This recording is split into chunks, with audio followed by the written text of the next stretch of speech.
Olá pessoal, tudo bem? Chegamos ao bloco de atividades número 7, dando continuidade à disciplina de História e o assunto Iluminismo. A aula de hoje vamos tratar do liberalismo político. Vamos ver um pouquinho sobre Voltaire, Montesquieu e Rousseau. Pessoal, vamos pensar um pouquinho aqui o que seria esse liberalismo político, perfeito?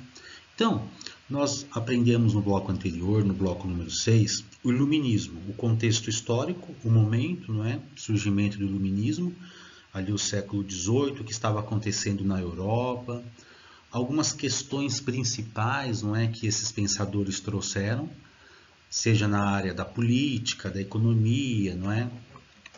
Ou de outras ciências. E na política, né, que é o tema aí proposto para o bloco número 7. O que eles trouxeram de novo, esses pensadores?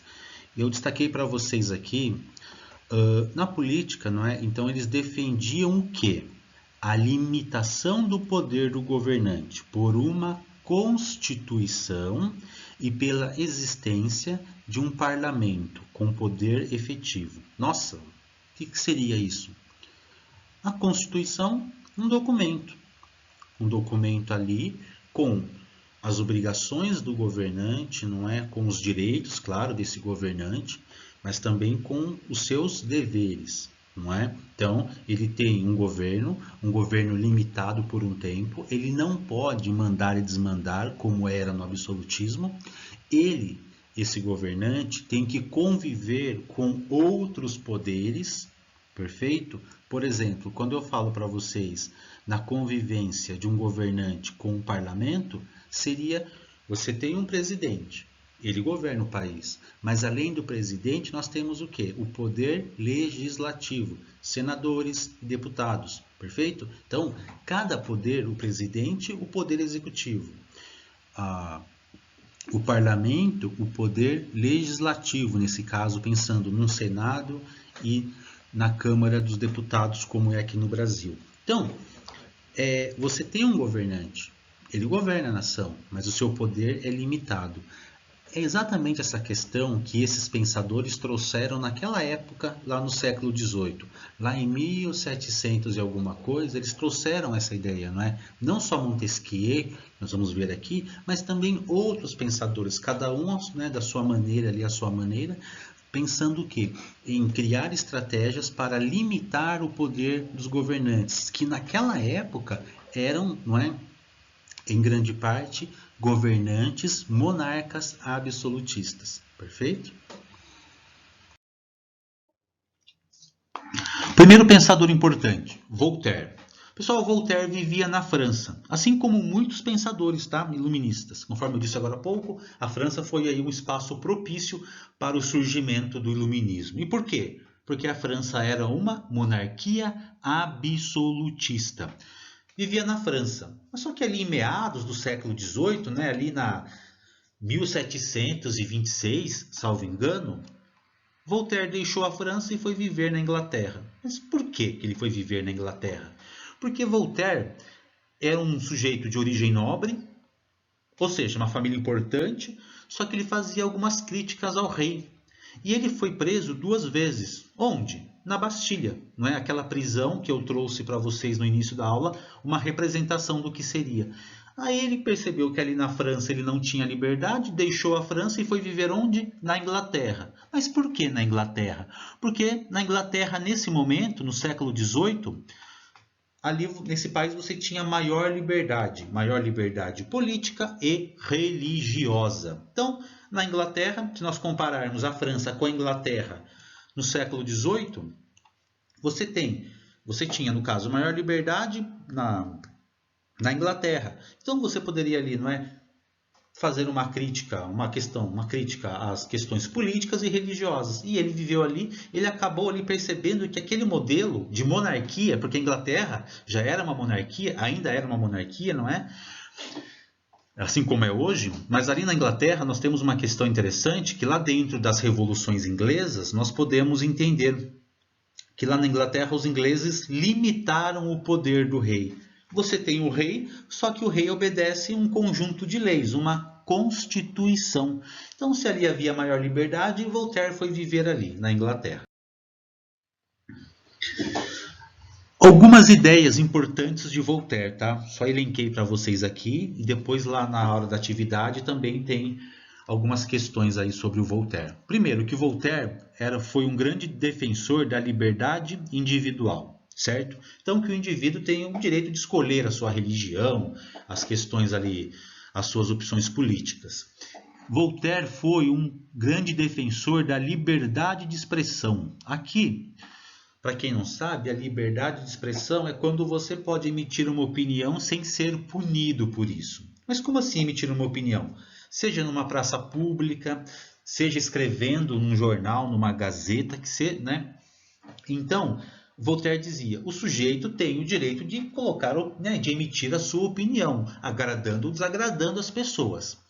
E Voltaire criticava a existência do direito divino. Direito divino, aquela ideia então que o rei era escolhido por Deus. Aqui, gente, percebam que Voltaire já faz uma oposição ao absolutismo. Ele fala que as pessoas têm o direito de emitir suas opiniões e ele não aceita essa ideia que o rei era um ser divino, escolhido por Deus. Não, peraí, ele é um ser humano assim como os outros, não é? Essa ideia que ele foi escolhido por Deus, isso Voltaire não aceitava. E para Voltaire, qual seria o modelo de governo, então, para ele? Ele era contra o absolutismo, né? Então ele era contra a monarquia absolutista. Voltaire tem como sugestão a monarquia constitucional. Opa, peraí, o que é isso? Você tem o rei, só que o rei deve respeitar as leis, né? Um conjunto ali de regras, de leis que organizam, não é? Que mantêm, que fazem, que organizam o funcionamento daquele estado. Então, tudo bem, mantém o rei, só que nós vamos ter algumas regras para esse rei. Ele não vai ter um poder absoluto.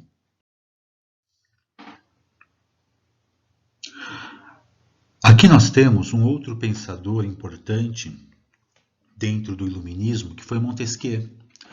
Montesquieu defendia, assim como Voltaire, a liberdade dos indivíduos. Assim como Voltaire, um crítico do poder absoluto dos reis. E Montesquieu formulou os 3 poderes: executivo, legislativo e judiciário. Se Montesquieu era um crítico do absolutismo, era um crítico daquele sistema em que uma única pessoa concentrava todo o poder, ele pensou, vamos dividir esse poder. Alguém executa as leis, alguém elabora essas leis e alguém fiscaliza a aplicação dessas leis. Veja que aqui você tem uma certa harmonia, não é? Onde cada poder é responsável por uma fase. Aquele que cria a lei, aquele que executa e aquele que fiscaliza, não é, a aplicação dessas leis. Inclusive, esse modelo proposto por Montesquieu é utilizado na maioria dos estados contemporâneos. Então, aqui no Brasil é utilizado, países da Europa, da Ásia, América. Então, claro que algum país ou outro tem um sistema diferente, mas a grande maioria utiliza essa ideia dos 3 poderes. Um outro pensador que nós temos aqui dentro desse conjunto, não é, do liberalismo político, Rousseau. Rousseau é considerado aí, não é, dentre esses pensadores que nós estamos falando na aula de hoje, nós estamos tratando, o mais radical. Veremos o porquê Rousseau, né, era considerado assim tão radical. Primeiro, segundo Rousseau, todo governo deve ser submetido à vontade soberana do povo. Vamos entender isso daqui. No absolutismo, o rei estava lá porque era uma vontade do povo? Não, ele estava lá porque ele herdou aquele poder, certo? Aqui não. Para Rousseau, o governante só pode estar ali como governante porque isso é vontade do povo. O povo é soberano, o povo escolhe. Aqui nós temos então uma diferença em relação ao absolutismo.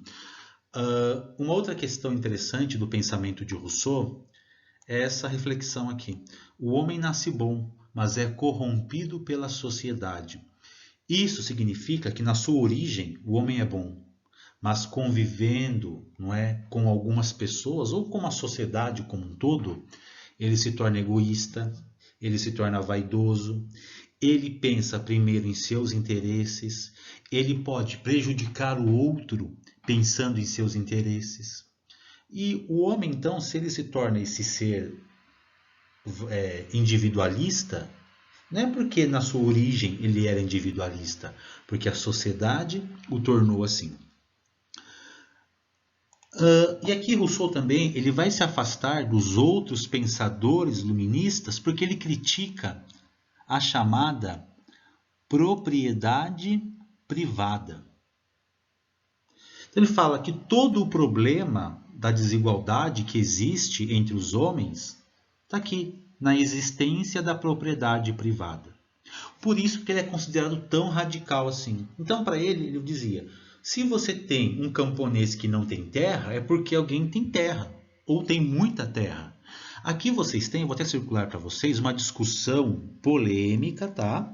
Mas vamos lá pensar aqui, então, que Rousseau era um crítico da propriedade privada, aquela ideia. Por que aquela terra é só daquela pessoa?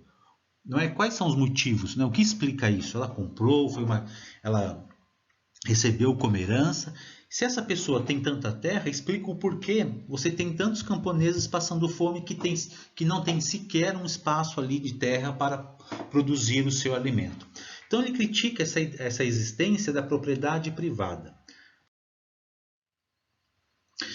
E uma outra questão importante que faz de Rousseau um pensador assim radical para sua época, ele defendia o voto universal. Como assim o voto universal?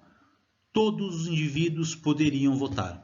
Homem, mulher, rico, pobre, não interessa. Todos têm o direito de escolher o seu governante. Para você, vivendo no século XXI, você fala, mas isso é óbvio, professor. Tudo é assim que funciona. Sim, no século XXI. Mas se você pensar no século XVIII, alguém defendendo que mulher tenha direito a voto, que pobre tenha direito a voto, isso aqui foi considerado muito radical para aquela época. Mas espera aí, e os outros pensadores, Voltaire, Montesquieu, eles não defendiam o voto universal? Em algumas circunstâncias não. Então, no caso Voltaire, ele não era a favor do voto universal. Algumas pessoas na sociedade teriam o direito de escolher o seu governante, mas não todos. E Rousseau traz também essa ideia do contrato social. O que é isso? A sociedade escolhe seu governante, escolhe o seu governo. E ele deve respeitar a vontade da maioria. Se ele não cumprir as regras desse contrato, ele continua no poder? Não. Então Rousseau traz essa ideia do famoso contrato social. Há um contrato, há um acordo. Você vai cumprir com essas regras que estão aí. Caso você não cumpra, você vai deixar o poder. Pessoal, então, por hoje era isso, não é? Os principais assuntos aí abordados no bloco número 7 foram tratados nessa aula. Espero que todos tenham uma ótima semana. Qualquer dúvida, estou à disposição no WhatsApp. Um abração a todos e a todas e até logo.